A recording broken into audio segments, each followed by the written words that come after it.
Abby Steiner clocked 21.7 seconds in the 200-meter. That speed puts her among the 6 fastest American women ever. Flojo was faster, Gwen Torrence was faster, but basically that is the entire list. Then at 25, with a Puma deal worth over $2 million still in play, Steiner did something that stunned the track world. She just walked away. And her next move is honestly unbelievable.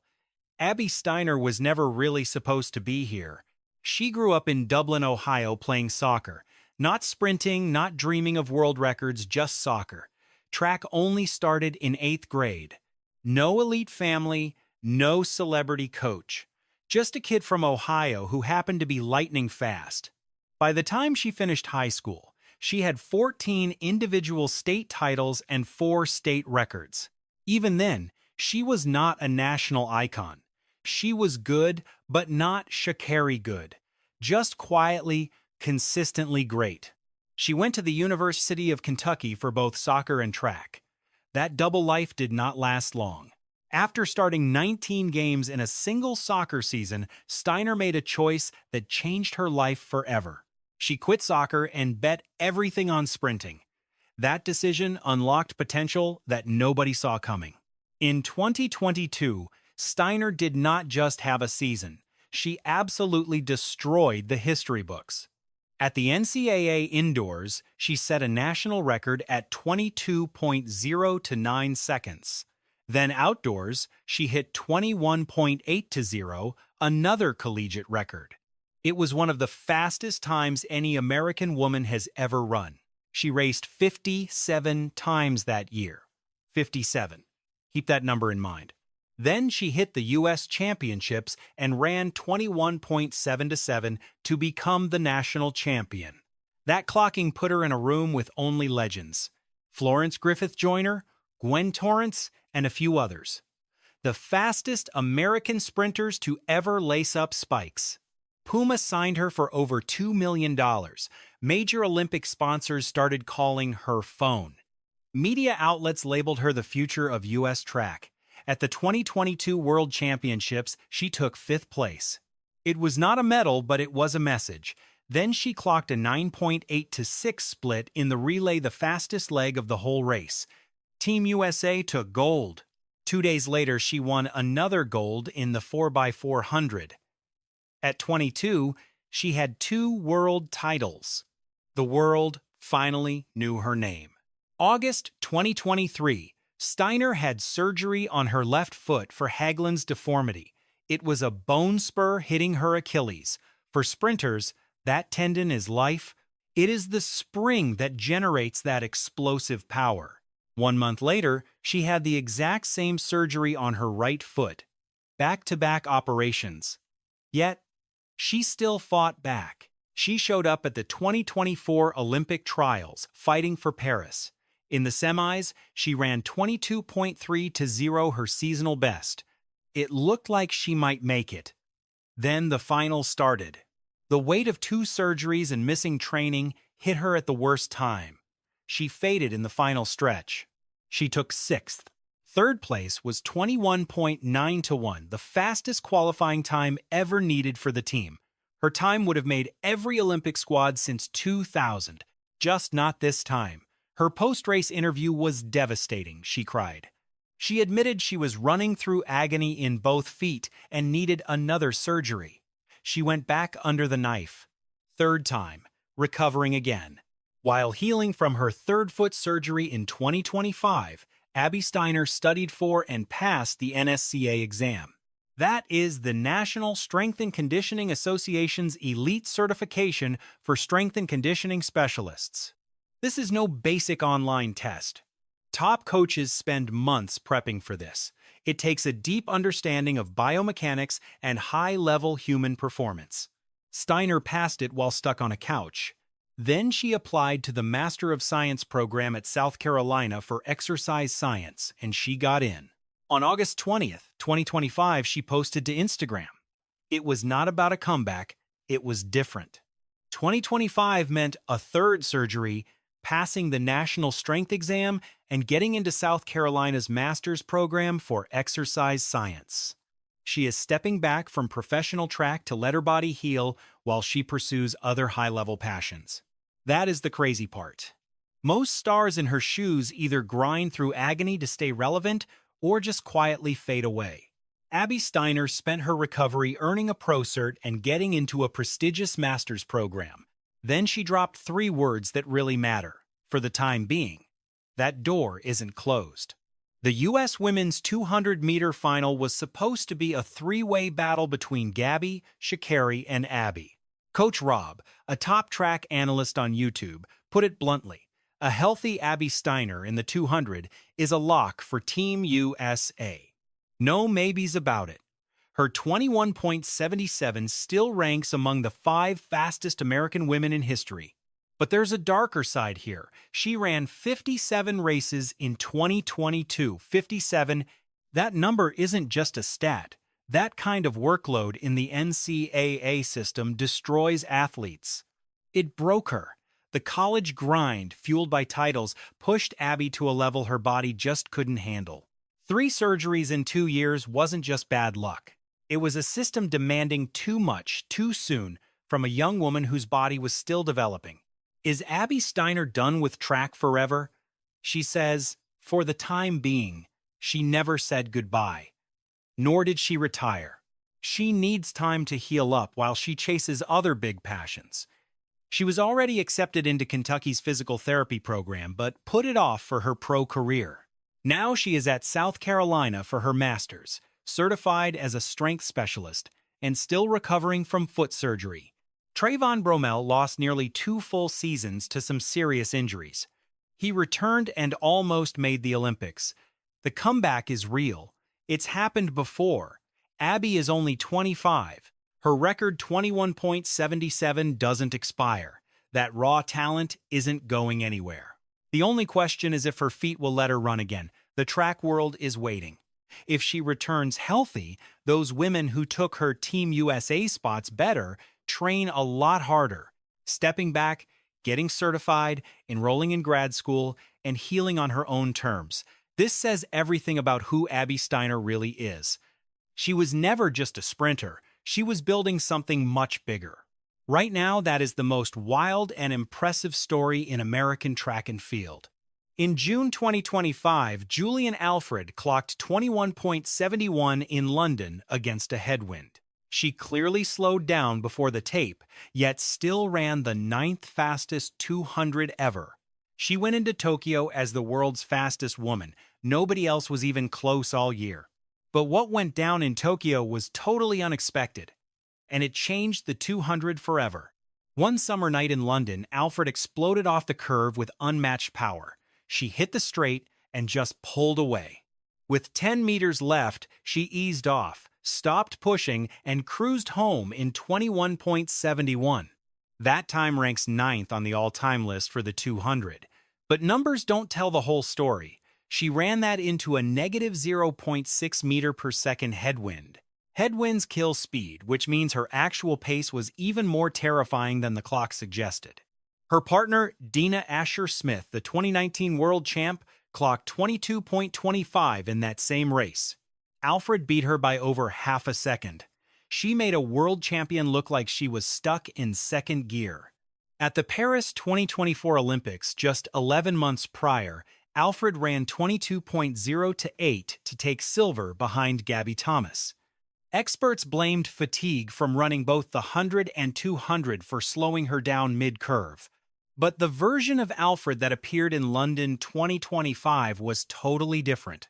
The entire sprinting world could feel the shift. This change wasn't overnight. Before Paris, Alfred was in a dark place and almost quit the entire sport for good. The weight of being St. Lucia's biggest star was starting to break her mentally. Winning medals before Paris didn't motivate her. Honestly, it actually seemed to hurt her. She felt she had to win every single time or she would fail her fans. Then her coach, Edric Floriel, asked the one question that changed everything. Ready to be an Olympic champion? That question made her stop and refocus. She started using visualization. She saw herself crossing the finish line first. On the morning of the Paris 100-meter final, she woke up at 5 a.m., opened her journal and wrote, "Julian Alfred, Olympic champion." Then she clocked 10.72 to win gold, giving St. Lucia its first Olympic medal ever. Post-Paris, she never stopped. She layered on heavy strength training to boost her ultimate gift, pure explosive power. She hammered longer distances, building the stamina to maintain top speed across the entire 200 meters.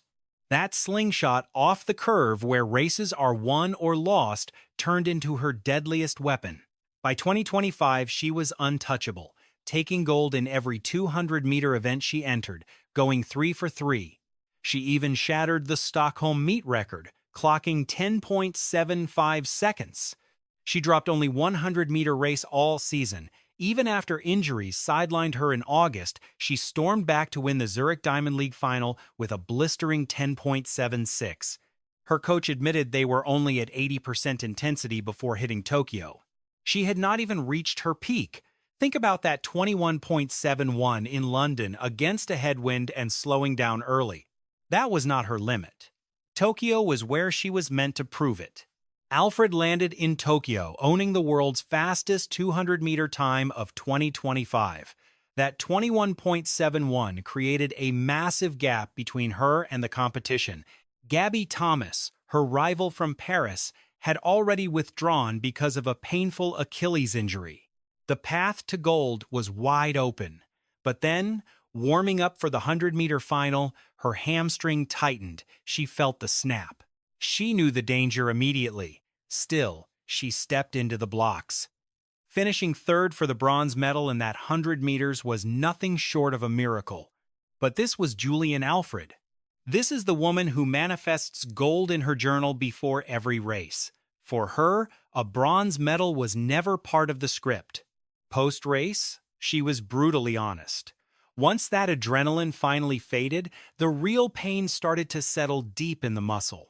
She admitted she was debating the 200 meters. She gave herself just 24 hours to decide. Her agent, Henry Roll, confirmed the diagnosis before the news went public. A grade 1 hamstring strain, the most minor type of tear, but for an elite sprinter at max velocity, even a minor grade 1 tear turns the next race into a career-threatening gamble. The following day, the St. Lucia Athletics Association issued an official statement. Alfred was officially out of the 200 meters. The exact race she spent a year dreaming of, the one she was supposed to dominate. Just like that, it was over. With Alfred out, the Tokyo field was suddenly wide open. Melissa Jefferson Woodard had already claimed the 100-meter crown. Now, she had a golden shot at the sprint, double the kind of achievement that makes an athlete a legend forever. With Alfred sidelined, her greatest obstacle had simply vanished. Jefferson Woodard clocked a 21.84 in 2025. Alfred was faster on paper, but paper does not compete in the blocks. Alfred was gone. Jefferson Woodard was fast and fearless, staring down an opportunity that should never have been this accessible to anyone else. Sha'Carri Richardson had been hunting Julian Alfred ever since Paris 2024. She lost that Olympic 100-meter final by 0.15 seconds, but she returned at the Zurich Diamond League to settle the score at 1-1. Yet, in the 200 meters, she had never quite matched Alfred's pace. Without Alfred in Tokyo, Richardson saw the same opening. That world title was suddenly up for grabs. But they would not win it by beating the fastest woman of 2025. No, the real favorite was sitting on the sidelines with an ice pack. That reality haunts the record books. Whoever takes Tokyo wins, knowing the world #1, never even made it to the blocks. Rehook. She clocked the 9th fastest time in history while fighting a headwind and slowing down, and she never even got to run the final. A grade 1 hamstring strain usually heals in 2 to 4 weeks with rest. The injury itself is not the real threat. The danger is rushing back too soon and tearing that muscle completely. That kind of mistake can end a season or even a career. Alfred's camp chose patience. They decided to play the long game. The long game means focusing on the 2027 Worlds and the Los Angeles Olympics. At 24, her absolute best years are still on the horizon. That 21.71 in London proved she can hit speeds no other woman of this generation has even touched yet. Once she is fully healthy and loaded into the starting blocks, that 200-meter world record is genuinely under major threat. Tokyo was not the end. It was just a temporary delay. The sprinters celebrating right now need to realize one thing. Julian Alfred already raised the bar before she ever left. She set a new standard all by herself, and when she returns to the track, that standard is coming with her. Gabby Thomas just achieved something no American sprint star has ever managed before. After grabbing 3 Olympic golds in Paris 2024 and becoming the most dominant 200-meter sprinter on Earth, after crafting one of the most respected and cleanest images in all of track and field, she flew 8,200 miles, hitting 3 African countries in 9 days, quietly announced a major event switch, and then shut down Grand Slam track on live television. Zero sugarcoating. No PR, just truth. If you haven't been watching what Gabby Thomas is doing lately, consider this your wake-up call. We have to start where it all began. Paris 2024. Gabby enters the 200-meter final holding the season's fastest time of 21.7 seconds. Against Julian Alfred, who just grabbed 100-meter gold, Gabby blasts ahead in the final 50 meters to clock 21.83, her first individual Olympic title. She then anchors the squad, running the third leg in both the 4x100 and 4x400 relays. 3 golds in one trip, matching the legendary Allyson Felix's run from 2012. Right then, Gabby Thomas was untouchable. She became the defining face of American track. Everything looked perfect for 2025. Then her Achilles flared up. The injury started nagging in May 2025 and worsened by summer, forcing her out of the World Championships in Tokyo.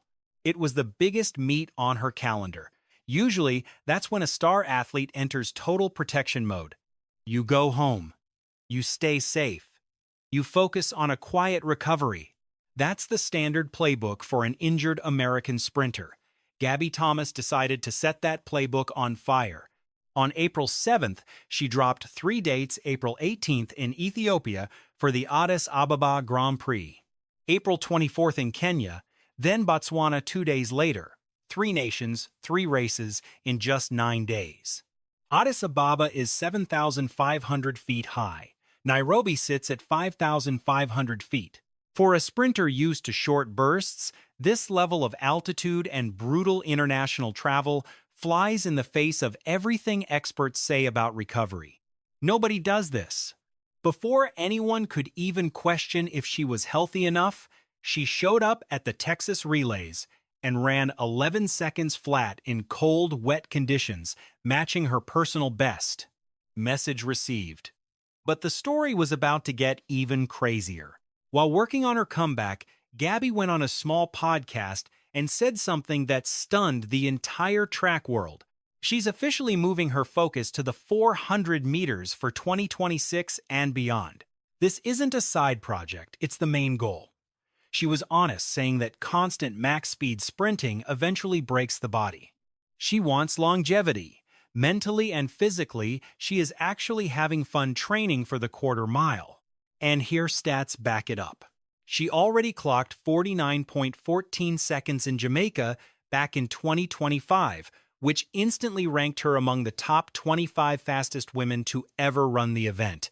She also ran a 49.3 split in Paris when Team USA crushed the American record.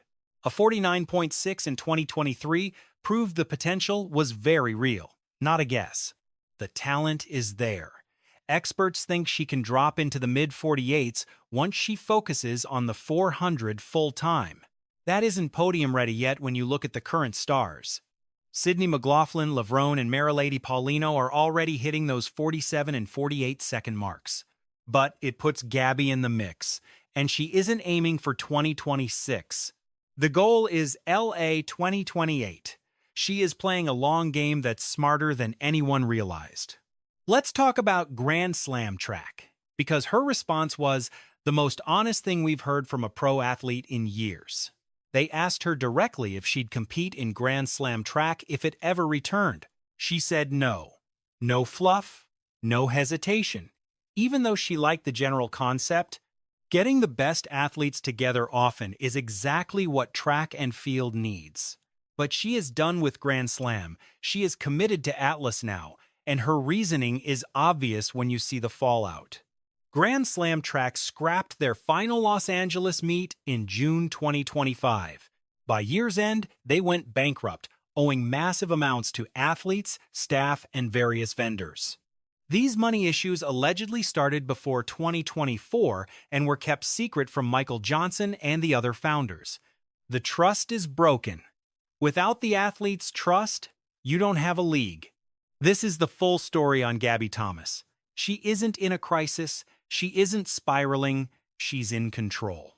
She is executing the most strategic career moves we've seen from an American track star in a generation. The African tour wasn't accidental. That 400-meter pivot was pure strategy. Leaving the Grand Slam? That was no accident. 100-meter silver medalist.